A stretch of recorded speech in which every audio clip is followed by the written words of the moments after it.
Hey guys, it's Allie. Welcome back to Infertile AF, the podcast. This is episode 180 called Chauncey. Today's episode is sponsored by The Class. The Class is a fun and challenging workout that combines strength training, cardio, and mindfulness to help you feel better. I've been a huge fan of The Class since 2020, and I know you guys will be super interested in The Class's recent Fertility Series backed by CCRM. Here's the deal. Whether you're curious about conceiving or actively trying to have a child, the Fertility Series strengthens your mind-body connection so you can maintain your well-being wherever you are on your fertility journey. The series includes conversations, meditations, and no-impact workouts that emotionally and mentally support you where medicine, society, and well-meaning loved ones fall short. 1 in 3 teachers at The Class have faced fertility challenges, and they're here to tell you their stories. The meditations will help you move energy, regulate your nervous system, and calm your mind for phases when movement is not advisable or stillness is needed. And the no-impact workout is a toned-down version of The Class without jumping and extreme twisting. So guys, definitely check out The Class. I'm obsessed. I can't recommend it highly enough. The best part is that Infertile AF listeners can get an exclusive 30-day free trial by going to theclass.com/infertileaf. 30 days for you guys. Go to theclass.com/infertileaf. I'm so excited for you guys to try it. Definitely drop me a line when you guys do and let me know what you think. I'm obsessed. And like I said, I can't recommend it highly enough. So 30 days free by going to theclass.com/infertileaf. Thanks to The Class and thank you guys. All right, guys. So today I'm talking to Chauney Ellis, who you guys might follow on Instagram at Chauney Ellis. She is a miscarriage awareness advocate. And she is wonderful. And she's going to tell us today about her miscarriage story. She had 2 miscarriages. And so she's going to talk about both of those. They were both very different and how she got through those, things that helped her after she lost her babies and dealing with the grief and all of that stuff. So she knows that it's very important for her to share her losses. That's how she feels. And I'm so glad that she is talking about all this stuff. And I hope it helps anybody out there who's going through that right now. So thank you to Chauncey. And without further ado, this is Chauncey's infertility story.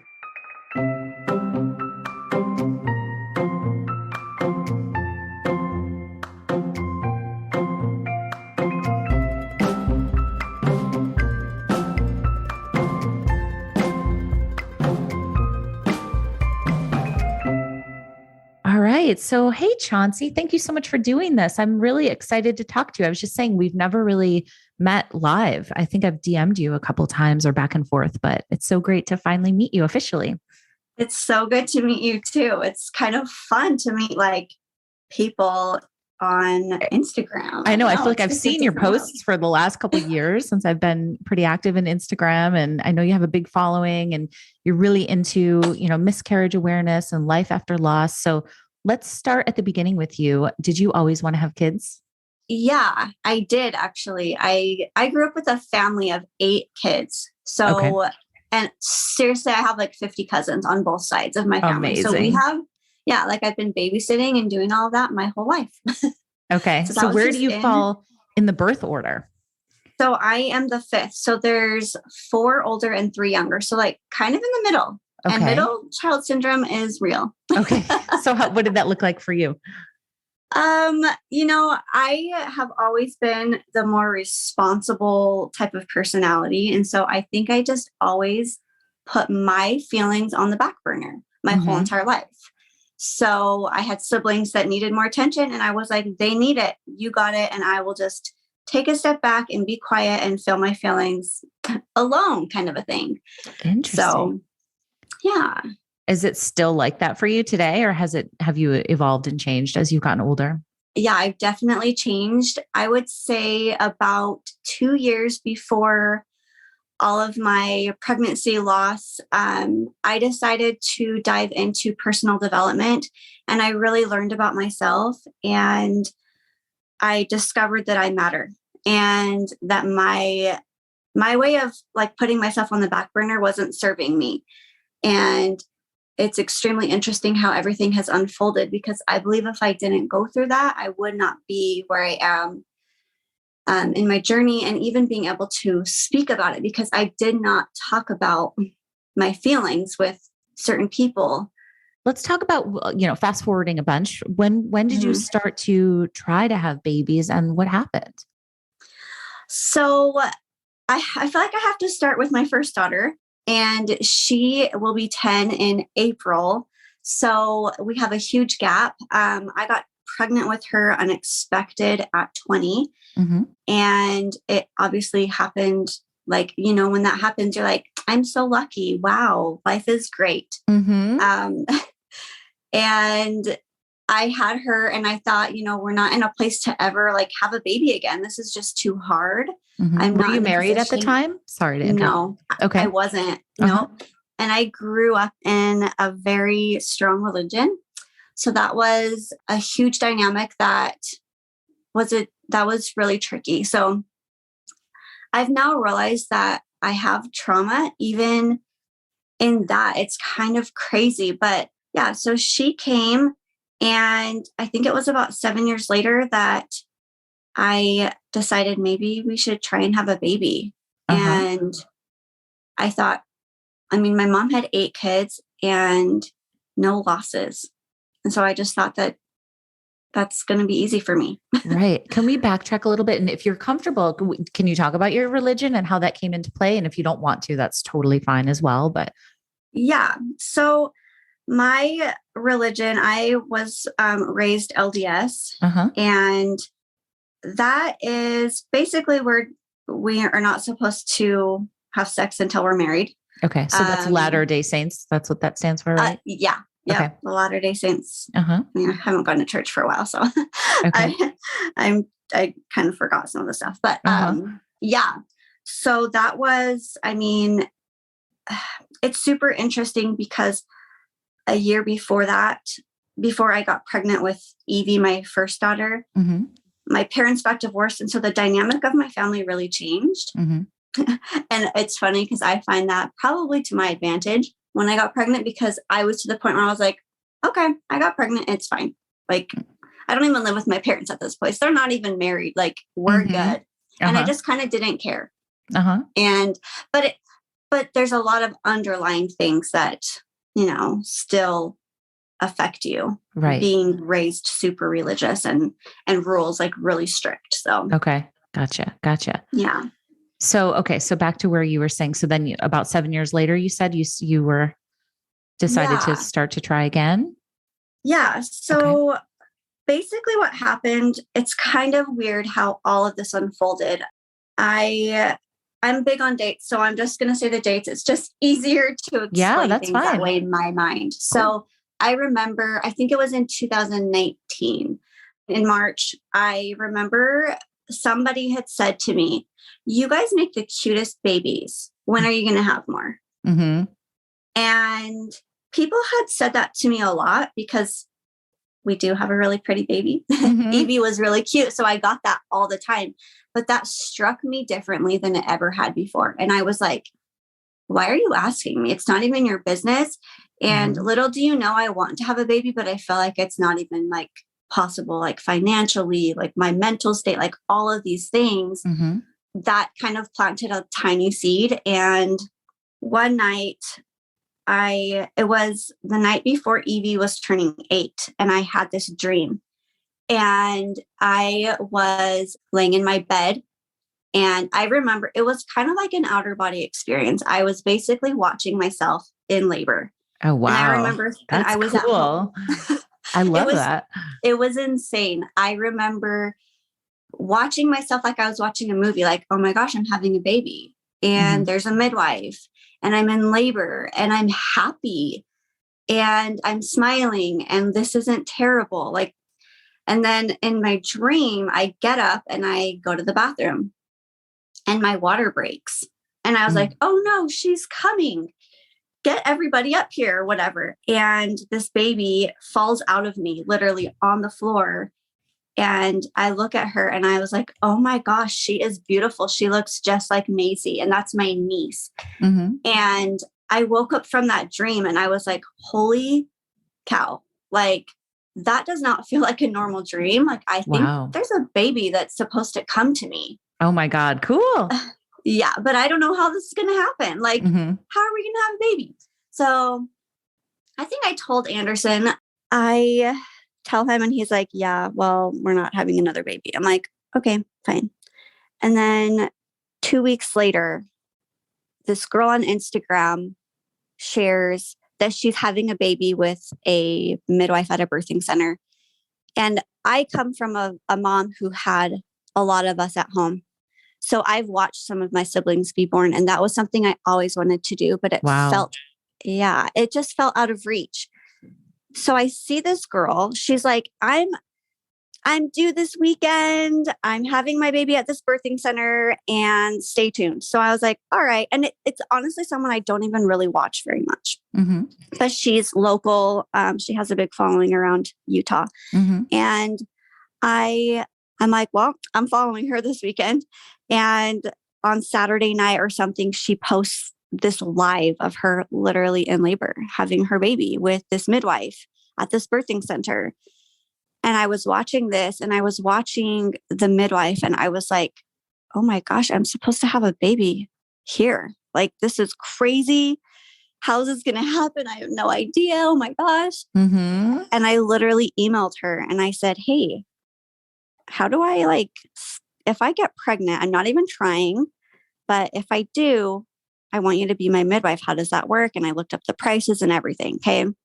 And that's kind of where all of this began, is I now had to talk to Anderson and say, hey, I really, really think we're supposed to have a baby here. And it is possible. We can do this. And I know who I want to do it with. So I'm planning it all out, just having this perfect plan of how it's going to go. So did you feel like there was some higher power or something talking to you, sending you a message, from the universe or whatever it may be? Yeah, I'm extremely spiritual. So it's interesting. I grew up religious, and it feels like those two are the same, but they're completely different in my mind. So yeah, I definitely felt like there is this baby. And I told Anderson, I have a feeling our baby is going to come whether we're trying or not. And I always said, because I felt like I got this trying experience taken away from me when I got pregnant on not planned. And I said, I want to try next time. I want to be able to experience that. Okay. So what happened next? I was like, I'm ovulating on Thursday. Let's try. And I didn't get pregnant that month. Okay. So now I'm experiencing for the first time, trying and then having that letdown of I think I'm pregnant. So in May is when we tried again, and I decided to track my period differently. And I started searching and having conversations. So I'm a lash artist. And so I'm with women all day long. And so I'm talking to them about these things that I probably didn't ever talk about before, because I wasn't trying before. So I pinned down this ovulation. I find out in June that I'm pregnant. And we tell Evie right away. So what was her reaction? She was really excited. She has always wanted a sibling. Ever since she could talk, she called everybody her brother and sister. Her cousins were her sisters. She was literally born to be a sister. So not having a sibling so close to her age felt like I was failing her, because I grew up with a big family, and so did Anderson. We had siblings every 2 years. So here's little Evie, this only child that has 2 introverted parents, and she's a social butterfly. We're just holding her back, Yeah, totally. So she is so excited. Her dreams are coming true now. And so I tell my family, so backtrack. There's this girl that I went to hair school with, and she ended up having a lot of miscarriages. And I remember following her account, obviously not knowing what it really meant, but she shared something. Her name is Trisha Bell. And she shared something on Instagram one time after one of her losses. And she said, every baby deserves to be celebrated. And I never forgot that. So when I got pregnant, I knew there was obviously a chance that I could have a miscarriage, but that doesn't happen to me. So it's fine. And I'll deal with it when it happens is kind of that's kind of what I said. And I wasn't saying it in a rude way. It was just like, I'll deal with it if it happens. Right. And we're going to just celebrate this baby because it's coming. And, so I shared that pregnancy at 8 weeks. I was 8 weeks along and that felt like I couldn't even be myself on my social media because I was like keeping a lie. And I mean, that's what it felt like. Right. Were you pretty active on social media at this point? Yeah. Yeah. I had done social media. My social media was like a lot of personal development and fitness and eating healthy-ish. Yeah. So that's kind of what my page was at this point. And so I share and I think it was around 10 weeks. We had a family reunion and I started feeling better. I was like, yay. Like I'm almost to the second trimester and I would have like 2 bad days, 1 good day, 2 bad days, 1 good day. So I'm like, I think that we're doing good. But at the birthing center, you only get 1 ultrasound, which feels very weird. So you get your ultrasound at 20 weeks. So I hadn't even gone to the doctor until 12 weeks or to the midwives until I was 12 weeks pregnant. Okay. So it's just a little bit different. So you're kind of just trusting your body. And were you nervous at all? I think in the back of my mind, now that I think about it, I always had this feeling of I could have a miscarriage. And it's weird because I always got stuck on, I never could understand what I would do if I had a miscarriage, but I always felt this feeling, what if I have a miscarriage? And then I would just be like, it's fine. We're moving on. Yeah. But I couldn't ever completely get to the end because I always got stuck at the miscarriage thing. It's super weird. I don't know. Now that I think of it, I'm like, wow, that's super interesting. Like, of course, I planned this baby in my life, but I skipped some of the pregnancy in my mind. Like, I don't know. It's hard to explain. But so, yeah, I did have some nerves of hoping that there's a heartbeat when I finally get to go at 12 weeks, Right. And there was a heartbeat at 12 weeks. Okay. And now it's like you're in the safe zone. Like, you're practically not going to lose your baby. Right. You don't really hear about that anymore. Exactly. Was that a relief when you finally heard the heartbeat? Oh, totally. Yeah. Like best thing ever. And I remember saying, I want to record it. And Anderson said he had a really hard time feeling like he could love somebody the same as Evie. And so he just felt bad. Like if we didn't record Evie's, then we can't record this baby's. So we didn't record it. Oh, I forgot about that. Yeah. And so I had that appointment. I stopped getting sick around that 10-week mark. I also kind of remember feeling like my belly wasn't really growing. But at the same time, like bloating kind of stops and that and then it's like the real baby is going to start to grow. So at 15 weeks, I think it's 5 days, I started having I remember we were in Del Taco and I had this sharp pain and I was like, oh, that was super weird. I better not have a miscarriage. And then I just moved on. Yeah. Then the next day, or it might've been that night, I went to the bathroom and I saw like light pink or brown, just like almost like mucus, but just a tiny bit, like a little streak. And I was like, I don't like that, but okay. And I text my midwife and she said, it's probably okay. Sometimes that happens. I think I had spotting around 8 weeks, which was kind of weird and stressful, but it ended up being okay, obviously. So, and with Evie, I had 0 spotting at all, never once. And so I'm that's like, so scary. Like anytime they're spotting. Yeah. Well, you hear blood and that means like loss. But then Right. they're like, well, but maybe it's not. Let's just wait it out. It's like, Right. okay. Right. So, Exactly. yeah. So I wake up and it's a Wednesday morning and I have more blood. And I was like, shoot. I tell my midwife and she said, okay, let's just wait. And I said, okay. And I work all day and I kind of forget about it, And then Thursday morning, I think there must have been more because now I'm on the phone with her. And she said, we were texting and she said, Chauncey, I think at this point you need to get an ultrasound. And I said, how serious is this? Because I have to work. Mm-hmm. And I take my job really seriously. That's part of my responsibility, like personality to a flaw, honestly. Mm-hmm. So I'm like, she calls me and she says, Chauncey, I don't know if your baby's okay. I can't tell you if your baby's okay, but I think that it's important for you to get an ultrasound. Mm-hmm.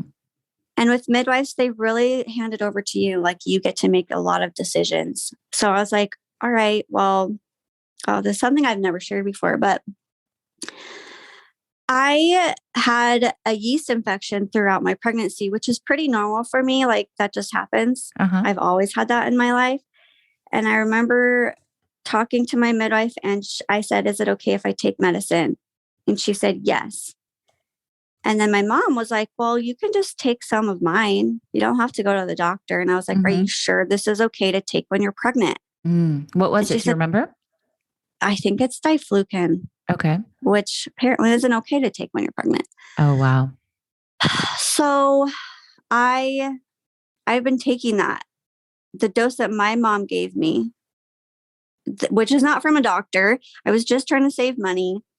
And my midwife, I said, well, I have had a yeast infection and I took medicine. And she said, well, what did you take? And I said, well, and I told her and she was like, oh no, that's not, you need to stop taking that right away. And I was like, oh my gosh, like, did I just like kill my baby because of this? Yeah.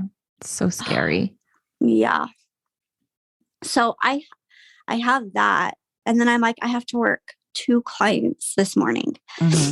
And I'm thinking, what if my baby isn't dead, but I have like damaged this baby? And now I'm like, holy cow. Like now I get why people do like termination because of something. And it would be my fault. Like, how could I have done this? And it's like but it's just the most horrible, like disgusting feeling you could ever feel because you're like, I tried to save money to take medicine that probably wouldn't have even cost like $25. I get it though. There's so many expenses when it comes to this stuff. So yeah.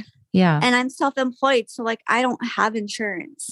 So it's like an even extra big expense at this point. And so I'm like, okay, I'm going to work and I'm going to go to the ultrasound. And the first client, I remember she just talked about her life the whole time. And I was just like, I don't care. I love my clients and I always listen to them. Right. But I was like, I cannot focus. Like, I get it. Yeah. I literally can't think about you. Like my baby, I might be going into labor this weekend. Like, I don't even know what's about to happen. Right. And my next client, thankfully, she has experienced loss. And I told her, I said, gosh, like this is what's happening. And I took this medicine and I feel so bad. And like, what if I did something to my baby? And like the shame and the embarrassment, obviously I haven't even ever really shared it.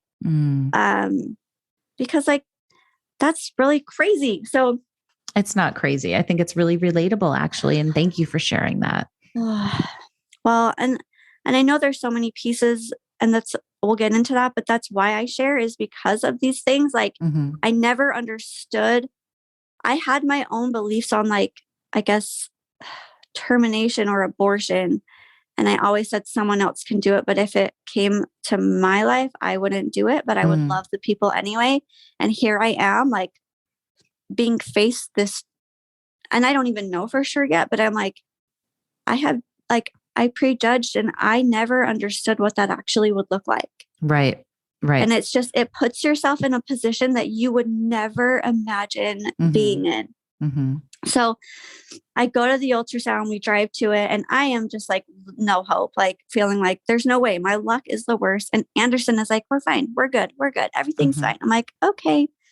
We get there. And I remember walking into this birthing center. It's not my normal one, thankfully. And I hear this girl laughing and they're talking and she's excited. And then it's my turn. And I go and I sit down, and Anderson was sitting in a chair kind of behind me. So I couldn't even see him. And this, he puts the jelly on, does the whole thing. And I'm looking at my baby and I'm like, my baby's not moving. This is weird.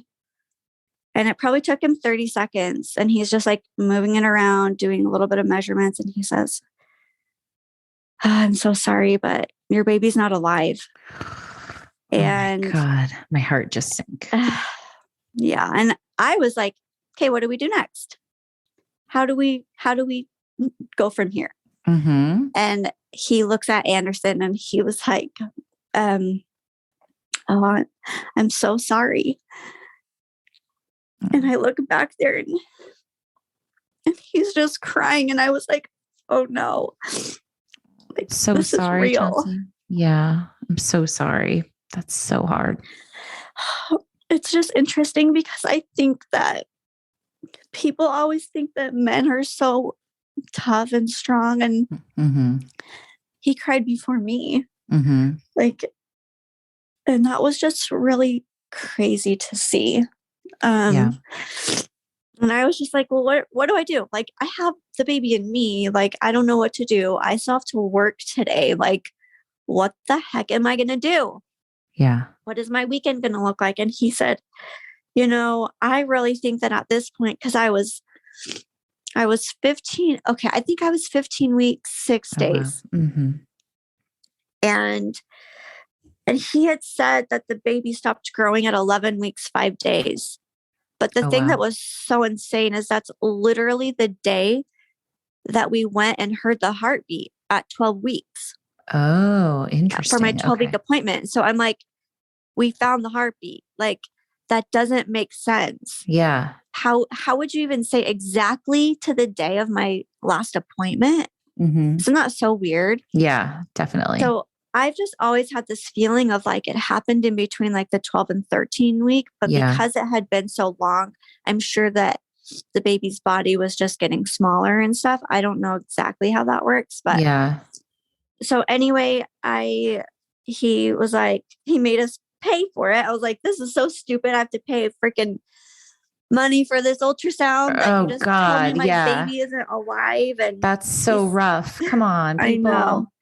I know. I was like, that sucks. So he was like, why don't you step outside? I'm going to call your midwife and then I'll talk to you in a minute. So another little pregnant mom walks in and she's just holding her belly and just feeling so happy. And I am literally just like, what is my life? What is this? Like, oh my gosh, it was so crazy. And so my midwife wanted me to go back to her, to the birthing center. So the ultrasound tech said, you should go to the hospital. With you being this far along, it's going to probably be pretty painful. And I think you should go. But in my mind, I was like, well, if I can avoid that would be cool. Obviously not knowing what my future looks like. But so I go to my midwife and she is super loving and kind and talks to me and tells me, 1 in 4 pregnancies end in miscarriage. And I was like, what? That's insane. Had you never heard that before? Never. And she said, this is so common. And she wasn't saying it like, this is really common. You shouldn't feel sad. She was like, this is more common than we really realize. And she said, she looked at me and she said, it's okay to cry. And I was like, I don't want to cry. I don't want to be sad. I don't want to do any of this. And so I had to go and buy some some natural herbs to take to naturally put me into labor. So I go to Good Earth, grab these little tinctures. I plan on taking them. I was like, I'm going to just do my 2 clients so that I don't have to worry about fitting them in next week or anything. Oh, wow. And I honestly, I regret that, but I texted my mom and I said, Evie's not coming to dance. We just had a miscarriage. And she said, I'm sorry. Like, oh, I'm so sorry. And I literally pull into my driveway and my client is like, here, because that's what they do. They text me when they're here. And I was like, oh my gosh, I haven't even walked in my house yet. And you know, when people see the pregnant mom, what's the first question they ask? Like, how are you feeling? And I literally had to tell her for the first time out loud, my baby died, or I'm having a miscarriage. And it was like the worst thing. Yeah. To have to articulate that is like not and even it's like, 2 it's hours real. after. It's happening. Yeah. And I'm working now and I have to like be professional. And thankfully, every client that I had seen that day all had miscarriages before. Oh, wow. Okay. So did it feel better to talk to people who had been through it? Yes and no, because one of them said, are you going to try again?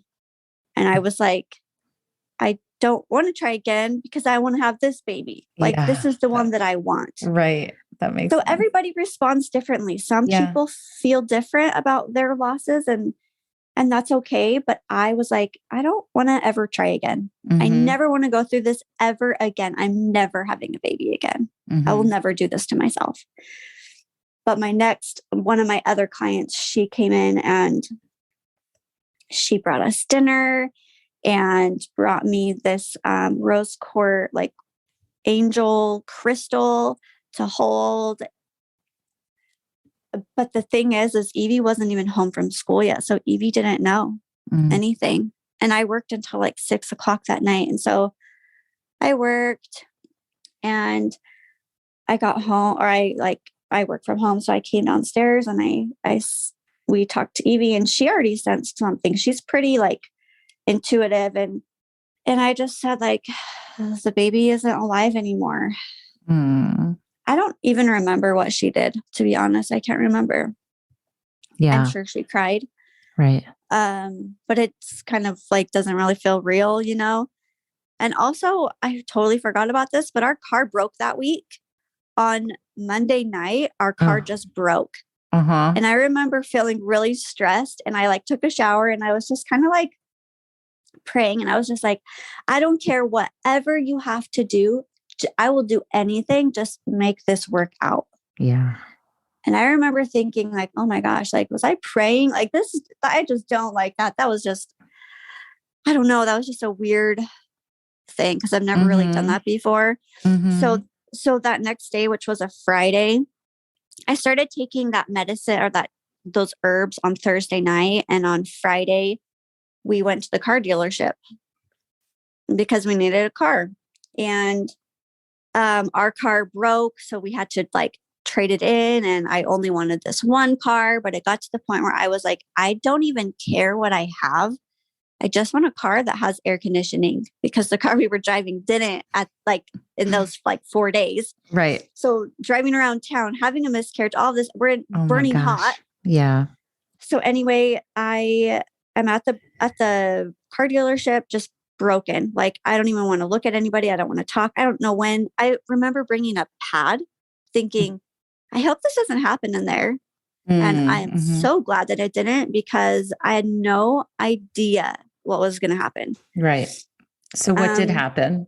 So I get home that night and I text my midwife and I said, there's not really much happening. And she said, okay, I was having like dull cramps. And she said, well, why don't you take 2 of those tinctures now every certain amount of hours, a little bit closer together. And I said, okay. So I took it one more time and I started having a lot more cramping and now it was like contractions, like they were coming and going. And it's like this. Did they ever give you the option of doing like a DNC and you said no, or you just would prefer to do it at home So I really wanted to do it at home because I felt like I really wanted to have my baby natural. I wanted to have it in this experience. And And I just felt like I didn't really want to give that up. Mm-hmm. I guess that's just what I thought. Yeah, that makes sense. And I think if more days had gone on, then for sure she would have said, okay, go to the hospital. Right. But I think I probably must have made it seem like I don't want to go to the hospital. So she said, let's do it at home, kind of a thing. She did ask, like, do you want a doula to be with you? And I was just like, I don't know why. That would be weird. But honestly, like, it was extremely painful and it was hours and hours long. Like, yeah, I think I started having more intense cramps at like 8, and it got so bad to where I was like, I need to like do some meditation. I need to do some focusing on something. And I had bought a hypnobirthing book, and I started listening to it like 2 weeks before this, which is not really like me because I'm a procrastinator, but I was like, I should listen to that book early. So I had gotten to like one of the meditations. And so I was like, I'm going to turn on that book, which was fine. But then it started turning into like, imagine yourself having your baby and like a live birth. right. And It I wasn't like a miscarriage. Yeah, understandable. Yeah, I was like, oh, we're that's done so with this. hard. Yeah. Yeah, I was like, I can't You're do this. Such a badass though for doing it on your own at home. Like, well, so how long did really the whole scary. thing last? And how did you grieve from that? So I, around like 10 o'clock, they got really bad. And so I decided I'm going to look up on YouTube miscarriage meditation. I don't know why I thought that, but I did. And it was the most amazing thing ever.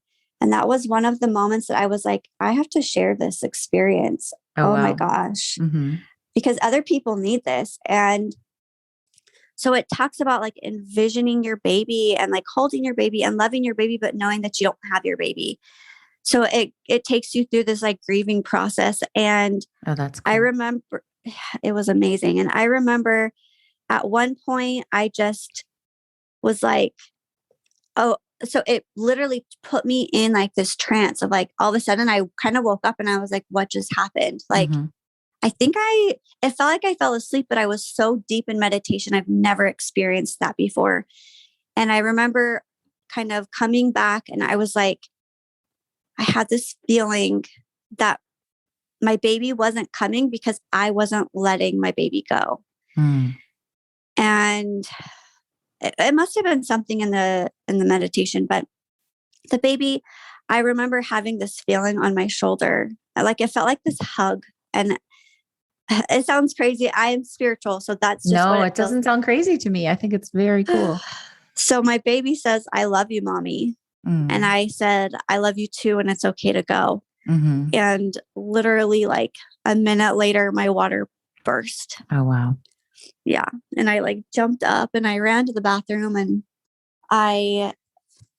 Anderson is sleeping in the other room with Evie. And so I'm like, oh my gosh, like everything is just pouring out of me. It's like a faucet and it's contractions. And I think some of the sac must have come out first in my underwear. And then the next contraction, like I looked down and like my baby is coming out.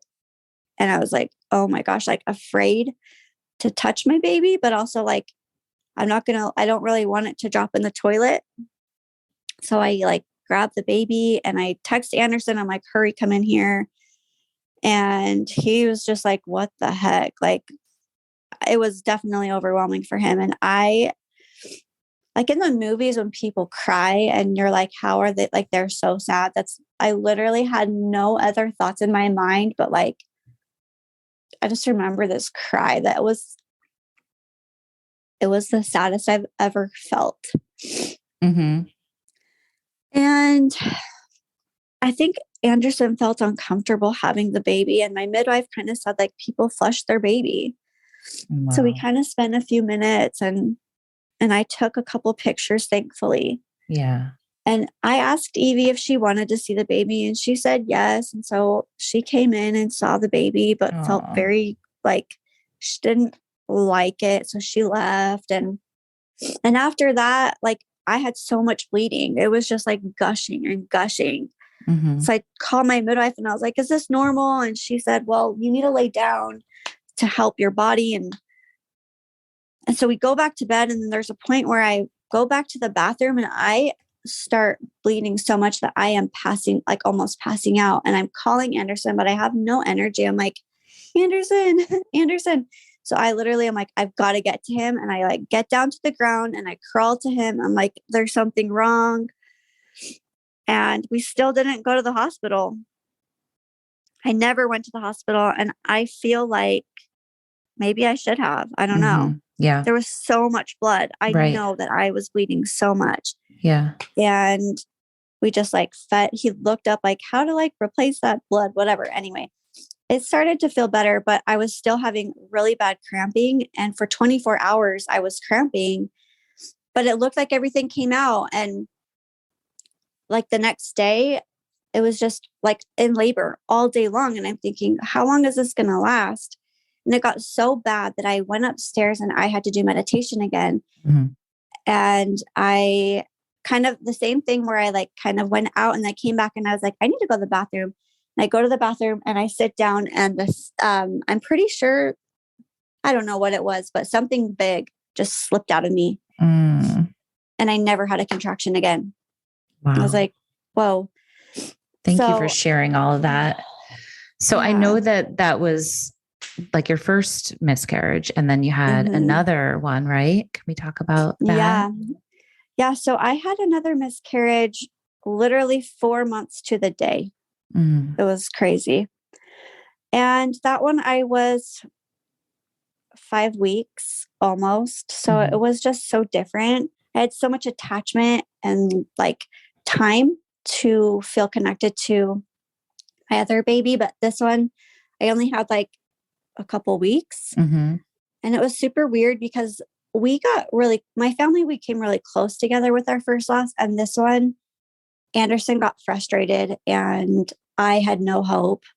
I was bleeding and I'm like, I'm literally having a miscarriage. I'm watching this line go away. Like he is telling me, have faith. It's going to be fine. Like my mom bled through one of her pregnancies and she's fine. And I'm like, yeah, but I know what my body's doing. He didn't see anything physically this time. It was all private in the bathroom. And so it's crazy because I never would ever say that every baby matters. There's trauma in everything. And the trauma that I have in this loss is that I didn't have connection or the same connection, and that I didn't have the same experiences. And I was so in the middle of grieving my first loss that I don't even know if I was able to grieve how I should have for my second loss. And that's something that I've thought about a lot.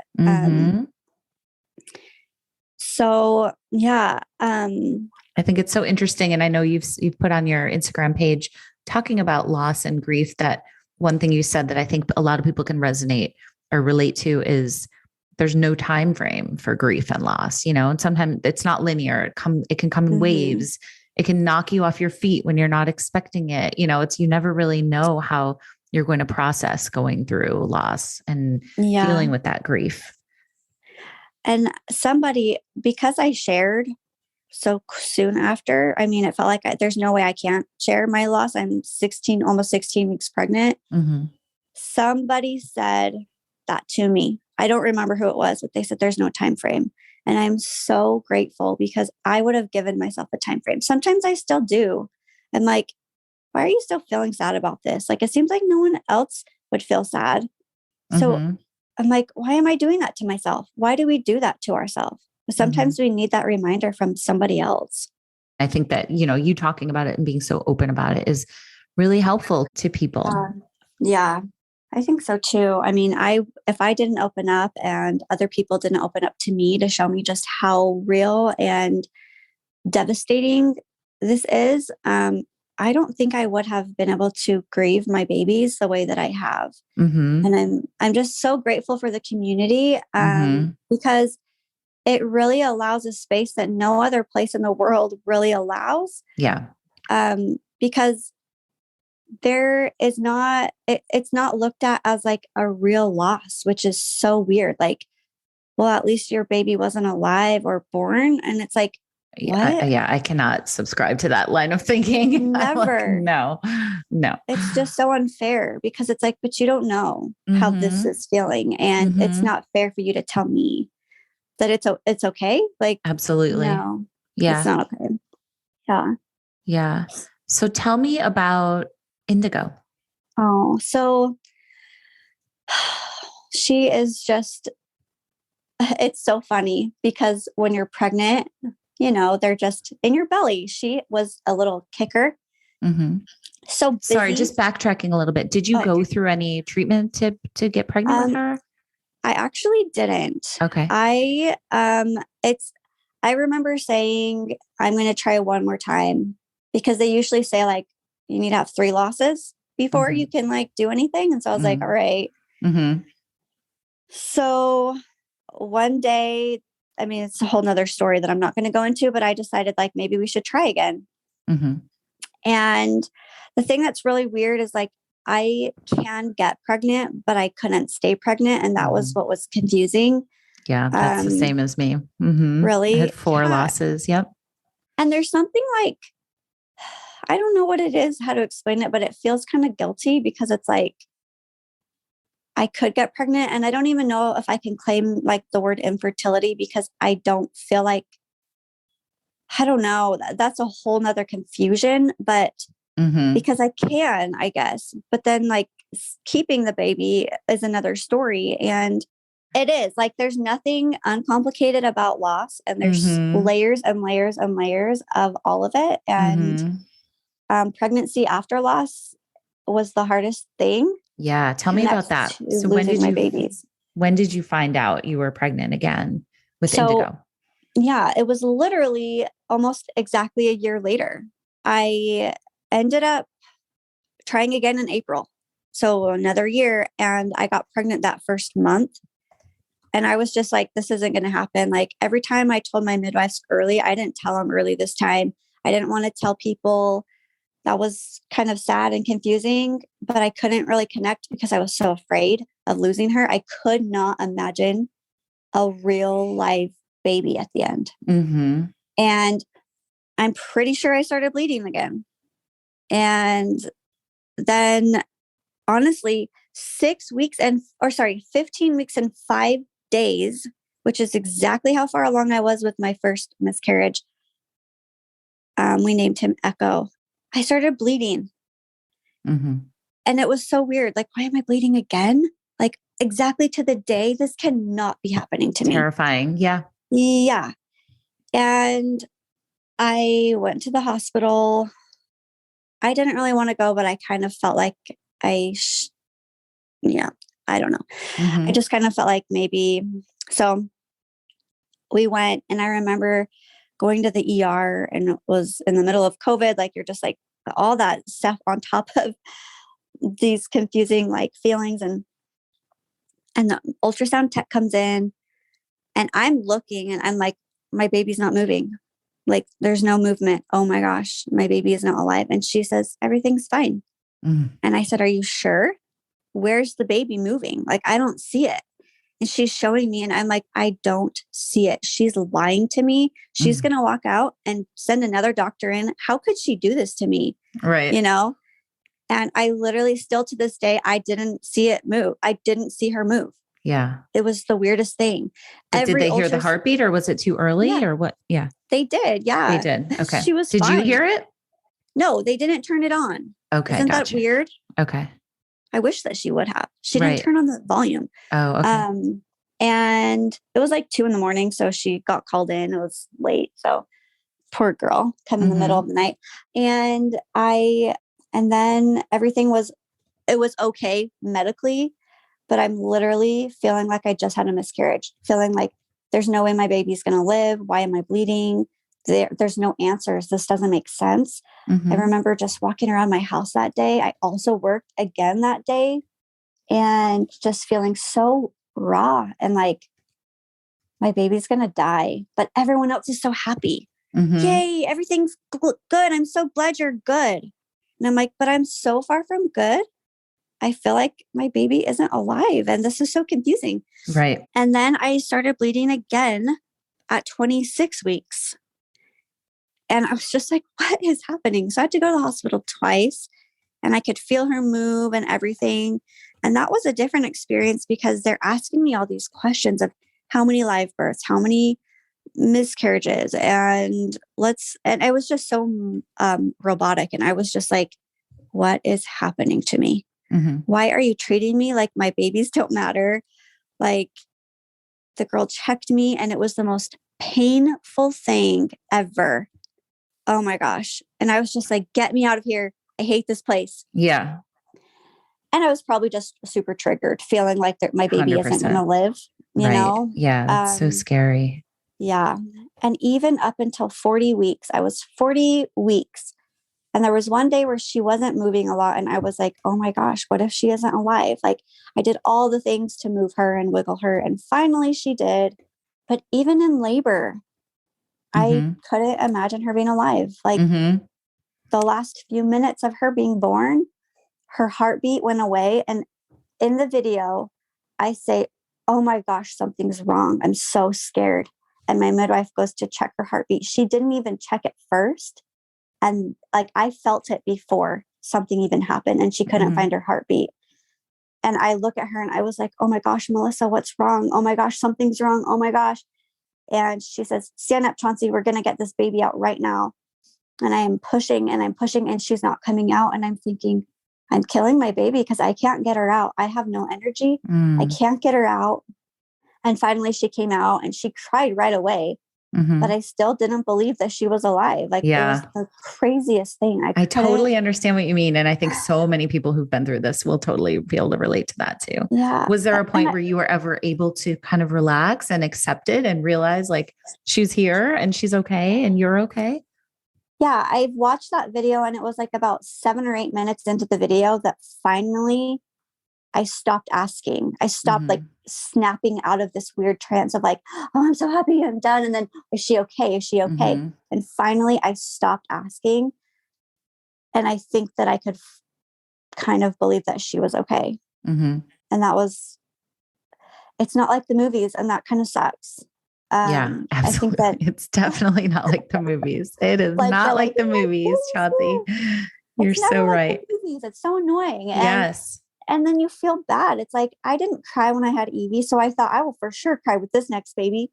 No, I didn't cry. I was so scared that she was not going to be okay. And then I was like, I'm so glad I'm not having contractions anymore, because I didn't unmedicate it and it really hurt. But also, like, I just want to touch on this. I didn't know how much trauma I was going to feel in labor based off of my past losses. And I did it unmedicated, and it was very, very painful.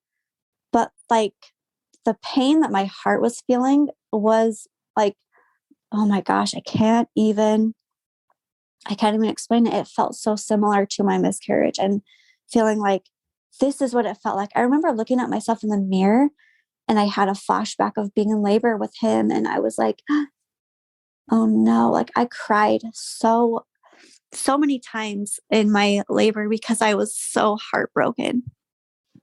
It's the craziest feeling, because I'm so grateful that she's coming and that she's hopefully going to be alive, but I'm devastated that he had to go, and my other baby. And we never named our second miscarriage, but I just feel like that's something that we don't really talk about a ton, is like the emotional heartbreak and pain that you experience even with a live birth. Like, the trauma and the PTSD is so real. And I just feel like if you have support, I unfortunately, like, my birth team was a little bit switched up at the last minute. And so none of them knew that I had miscarriages. And I remember just wanting to tell them, but I didn't know them. And so I was like dealing with it on my own. And I had a plan with another midwife, but she had to be at another birth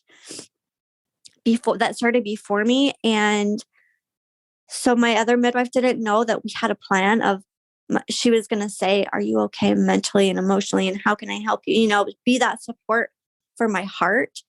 Like I needed that so much. Yeah, I totally understand. So, well, thank you so much for sharing all of these stories and for just, being so vocal about life after loss and miscarriage awareness and honoring angel babies. I think it's so important. Before we wrap, is there anything else you might want to say to somebody who's listening, who's going through loss or grieving or, has experienced a miscarriage? Yeah. So I just think that your way is your way. It doesn't need to look like my way. If you want to talk about it, talk about it. Find safe people that will listen and validate. And there is so many of us, unfortunately, that have gone through this, that are here for you. You don't have to go through it alone, but don't feel guilty if you don't want to talk about it. It's okay if you don't. Like, I think we compare ourselves, and I talk about it. Some people don't. And your baby is just as important if you just hold your baby in your heart. And yeah, I think that that's just really important to remember.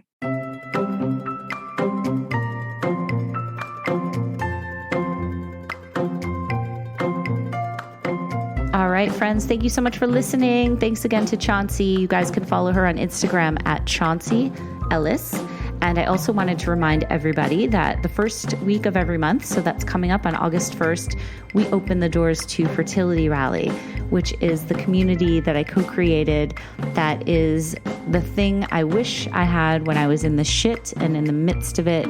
We offer community, we offer 24/7 support, we offer curated events and content for anybody and everybody navigating their journey to parenthood, who's fighting hard to get there. Blair and I have both faced our own infertility struggles, as you guys know, and now we host 4 support groups a week, or we offer 4. We don't host them all, but we offer 4. We've got 2 private Facebook groups. We've got almost 400 global members currently, and we've had more than 2,000 people come through our doors while they were in the thick of it. So we don't call it the worst club with the best members for nothing. Check us out on Instagram at Fertility Rally, or you can go to our website, which is fertilityrally.com. Let me know if you guys have any questions about joining or how this could work for you. You can always DM me on IG at InfertileAFStories or at Fertility Rally. So definitely join us, guys. Give yourself the gift of support. Thank you so much, and I'll talk to you guys next time.